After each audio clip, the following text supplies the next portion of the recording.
Saudara, seluruh titik api kebakaran hutan dan juga lahan di Kabupaten Aceh Singkil telah padam. Meski begitu, potensi karhutla masih bisa terjadi lantaran saat siang hari cuaca masih cenderung panas. 8 titik api yang dalam seminggu terakhir membakar lahan dan kebun sawit warga yang tersebar di 5 kecamatan saat ini telah padam. Padamnya kebakaran puluhan hektar lahan itu disebabkan hujan yang mengguyur Kabupaten Aceh Singkil dalam 2 malam terakhir, serta upaya dari Badan Penanggulangan Bencana Daerah Aceh Singkil. Kendati demikian, potensi karhutla di kabupaten itu masih dapat terjadi, lantaran saat siang hari cuaca panas masih terus terjadi. Kabid Kedaruratan dan Logistik BPBD Aceh Singkil, Hermi Jumihar mengatakan, untuk mengantisipasi hal itu, pihaknya terus menghimbau dan melaksanakan sejumlah upaya pencegahan yang diperlukan.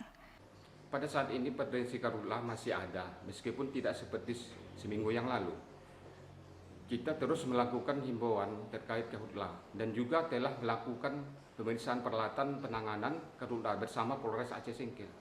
Sementara itu, Badan Penanggulangan Bencana Daerah Aceh Singkil hingga saat ini belum mengetahui pasti penyebab kebakaran lahan yang terjadi pada 8 titik itu.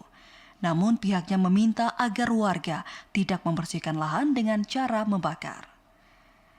Dari Aceh Singkil, Jakartawan Adi Nugraha, TVRI Aceh melaporkan.